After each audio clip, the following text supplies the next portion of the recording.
we go.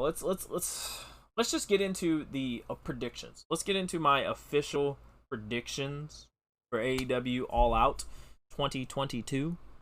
Appreciate the alert, Yuri. We got a couple of matches. There's a couple. There's 14 matches on the card. 14 matches. I don't know how they do this. I don't know how they cram all these matches into these cards. They've done it before, but it's like, man, 14 matches for All Out. Wow. Three matches on the pre-show, and then 11 matches on the actual show, but still 14 total matches. Wow. But yeah, let's get into that. 14 matches. The 3 matches on the pre-show. We've got Eddie Kingston versus New Japan's Ishii. I think that'll be a really interesting. I think that'll be a really interesting match on the pre-show. Obviously, everything going on with Eddie Kingston and the Sammy Guevara stuff. That was what it was. It's ridiculous. I don't really care to comment on it because it's not my business. I'm not there. But I love Eddie Kingston, so I'm happy that Eddie Kingston's on the card at all. I'm happy he's getting another match with Ishii because I think those two can do some really good stuff together. He's been kind of feuding with Ishii over in New Japan currently because Eddie Kingston does appear on a lot of New Japan programming as well. So I think that match being on the pre-show is fine, great. People love Eddie Kingston. I think it'll get a good pop from the crowd, and I'm picking Eddie Kingston to win this one because that's what should happen. I wouldn't be surprised if Ishii, but I just don't really see it happening here. He might win if they do another match on for this particular show. Ishii. Let's see. Then we have Hook versus Angelo Parker for the FTW title. Hook's gonna win that in like 10 seconds. Not gonna spend more time on that. Then we have Pac versus Kip Sabian for the All Atlantic Championship. And I've enjoyed the quick feud they've built here. The quick match they're throwing together here. I'm glad this card it's actually making it on the pay-per-view. Sucks it's on the pre-show, which is like, okay, here's your brand new title, the All Atlantic Championship, the title they just debuted at Forbidden Door, and its first AEW title defense on the pre-show. So it's like, okay, is this title important? I don't know, but it's a title. It exists. So we've got it, and we've got Kip Sabian versus Pac, and I'm picking Kip Sabian to win this one because he's just returning from injury. He's been away from a while, doing sitting in the crowd gimmick, and I think they could pull the trigger on him, put the belt on him, build that belt up a little more. And Pac's not losing anything by not having that title. He's still doing great things with Death Triangle. He has other storylines that he can do, but I just see them slapping the title on Kip and Kip being able to defend that title for them. But you know, I wouldn't be surprised either way. Like, obviously, it's Pac's first title defense on AEW television. They could have him win it, keep that belt going. But I'm just gonna, for the sake of making a prediction, I'm going with Sabian. I think that'd be an interesting surprise early in the show. Then we have the main card. A lot of matches, 11 matches. Oof. We have Daniel Bryan. Wow, this is such a WWE match. I was going with his names, but we have Bryan Danielson. Sorry, he's facing Chris Jericho, and I'm so used to those names in WWE that it's like, yeah, Chris Jericho and Bryan Danielson, whatever. Names are confusing. I'm picking Bryan to win this. I don't see any reason for Jericho to win this match. It does nothing for Jericho to win this match. I think Bryan Danielson needs to win this match and fire under him, or else what are they doing? Kind of there. I'm just gonna pick Bryan to win that one, and hopefully it further alongs the Daniel Garcia story. I hope it's not some bullshit where Daniel Garcia comes out and costs Bryan the match, and Jericho wins, and everybody's heels, and la la la. I think that would be very boring, in my opinion. Go ahead, let Bryan get the win. Let Daniel Garcia become a face. Let's further that storyline. I think that'd be great. And everybody else can ride off into the sunset with it. Fine. Let's see, we've got the women's fatal 4-way for the interim, everyone's favorite word, interim women's world championship. We've got Britt Baker, we got Toni Storm, we got Hikaru Shida, and Jamie Hayter. I think it'll be a good match. It'll be a bit of a clusterfuck, but I think it'll be fine. I really want Shida to win here. I really want her to win here. So it's really, really hard for me to predict this one because I really want Shida to win. But for the sake of predictions, moist. For the sake of predictions, I'm gonna pick Toni Storm. I think Toni Storm winning here, it makes sense. I don't think putting the interim title on Britt Baker is gonna do anything great. Jamie Hayter could be the dark horse here. They could put the title on her, but I think they're not ready to split Jamie Hayter from Britt Baker yet. So I think she's kind of just there to maybe take the pin for whoever wins. But I'm going to pick Toni Storm to win this one. I think that's the safe bet, honestly. Moist. But yeah, let's see. Then we have another match that they threw together. We got Darby Allin, Sting, and Miro. What a crazy team there. Going up against the House of Black.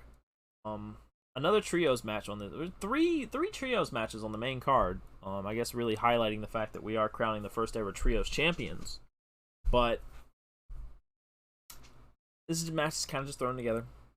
I'm sure we're gonna get some really good Sting moments here, because I mean, hell, it could be Sting's last match in Chicago. I mean, who knows how much longer he's gonna be around. Miro and Darby, I'm sure they'll get some good spots here. They'll probably win. But my prediction and what I hope happens here is that the House of Black wins. I really want Malachi Black to get a win here. I really want Brody King to get a win here. I really want Buddy Matthews to get a win here. Like, I love the House of Black. I love everything they're doing. I like their presentation. I like their in-ring work. But their win-loss record has not been great. Like, I get that y'all have a lot of action figures to play with on this roster. A lot of moving parts. But when you have a guy like Malachi Black, Tommy End, Aleister Black on your roster, the man should not be catching this many L's. Shouldn't be happening. This dude is a main event caliber person. He's a world champion caliber performer. And just a really good dude. Really good dude. If you're not familiar with Malachi Black or Tommy End, he's just a good dude. And I definitely want to see them get some wins here if they're keeping this together. Because if not, man, just let them go back to WWE, and I'm sure Triple H will take care of them. I'm sure Triple H will make Malachi champion. But do something with him, please. Because it's been kind of lackluster. Let's see here. Then we have the TBS title. Jade Cargill versus Athena. Another big title match here. I think it's been an interesting story. It's been okay. But I'm still not ready for Jade Cargill to lose. So I'm still going to predict Jade Cargill to win. Because I'm just not ready for her to lose. Really not. Could Athena win this match? Could she be the one to dethrone Jade Cargill and stop her streak? Probably, maybe. But I don't want it to happen. So we're going with Jade on this one. We're going with Jade. Jungle Boy, Christian Cage. Okay story. I get they're trying to really light a fire under Jungle Boy, and working with Christian is probably going to help Jungle Boy in the long run. Jungle Boy's probably going to win this, because why not? Unless Christian cheats to win or some BS like that. But we're just going to go with Jungle Boy on this one. Maybe Luchasaurus comes back because he's kind of away. I know they suspended him or whatever for attacking the officials. I haven't been very invested in that storyline, I'll be completely honest with you guys. But I'm picking Jungle Boy to win that one. Then we have another trios match. We have FTR and Wardlow, former Pinnacle members, up against Jay Lethal and Impact Wrestling's Motor City Machine Guns. So on this card for All Out, I mean, you're having New Japan represented, you're having Impact represented. You have a lot of, obviously you have Ring of Honor represented, and hell, there's some AAA guys mixed in here as well. Hell, with FTR being the AAA tag team champion. So yeah, even though the Forbidden Door pay-per-view is over, I mean, that door isn't closed. I mean, that's what I want to see. I like seeing that. I like seeing these different guys from different promotions coming in, and it just makes everybody look good, makes everybody look better. So we have the Motor City Machine Guns teaming with Jay Lethal here. Obviously Jay Lethal known for doing a lot of things in Ring of Honor, but also known for doing a lot of things in Impact Wrestling. So I think that's a good team up for them. But I don't see Wardlow losing here. I really don't. I don't see FTR losing here. I mean, they're tag team champions for 3 different promotions. Don't see any 3 of these guys taking the pin. You got Wardlow, who's your TNT champion. So unfortunately for the Motor City Machine Guns, because I love them. I love the Machine Guns. I think they're great. They're phenomenal talents. But they're losing here. I'm sorry, they're losing here. Wardlow's probably going to get the pin with his Powerbomb Symphony, and they're just going to collect the paycheck and go home. Then we have an interesting match. Interesting match, in my opinion. Because, again, it was one of those last-minute matches they kind of threw together. But it got my attention because it is a casino ladder match, which they've done these before, so I shouldn't have been shocked. But casino ladder match for a future AEW World Championship match. So there's like it's basically Money in the Bank. Basically Money in the Bank, except they can't like cash it in so freely. They have to like announce, hey, I want the championship match now. It's not like you cash it in at the end of somebody else's match type deal. So, casino ladder match, we've got Claudio, Wheeler Yuta, Penta, Phoenix, Rush, Andrade, and a Joker. So that's 7 people, 7 moving parts in this match. And I think this is the most time I spent thinking about a winner for this whole card, because I was like, okay, Claudio could win it, but he's already the Ring of Honor World Champion. And if Mox somehow wins, are they going to have Claudio go after Mox? Or would Claudio go after CM Punk? If CM Punk obviously wins, they could continue that story of CM Punk going through the Blackpool Combat Club, which could eventually lead to another CM Punk Bryan Danielson match. I think that would be really interesting. So I thought about that dynamic. Then that also got me thinking Wheeler Yuta. Because also, he could go through Wheeler Yuta to the Blackpool Combat Club, working his way up to Bryan Danielson. But I was like, well, Yuta's the pure champion. I don't see either of the guys that have belts already winning this match. But stranger things could happen. You have Penta and Phoenix in this match. I was like, well, Lucha Brothers have been predominantly featured as a tag team.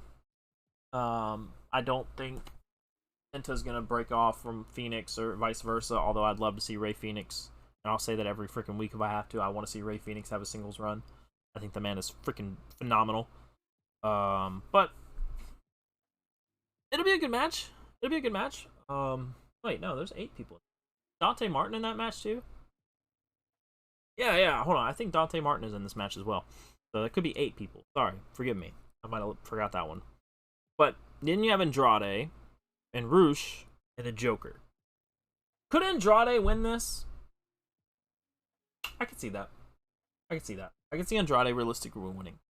But for my official prediction, unless this is my official prediction.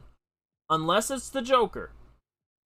Because I could easily see whoever the Joker is coming in and winning this match. Because they've done that before. Now, Morrissey could be the Joker. That'd be interesting. But I think unless it's the Joker who wins the match, I think it'll be Rush. Or some people call him Rush, but I think he likes to go by Rush. I could see him winning this. That's my official pick, because I think that guy is phenomenal. Former Ring of Honor World Champion. Got all the tools to be a big star. I think him winning that would put a nice fire under him, a little bit of legitimacy, and that would lead into a title match with Mox or Punk that could go either way. So, fine. So that's my pick to win that one.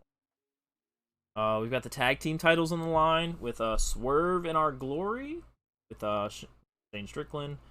Or I guess he doesn't go by Shane and just Swerve Strickland. And Keith Lee, the mighty Keith Lee. Who doesn't love Keith Lee? If you don't, something's wrong with you. Then we had them going against the acclaimed, the Scissor Boys.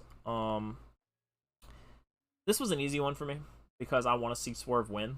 I want to see Swerve and Keith Lee win this one because I don't feel like their tag team title run has had a credible feud yet.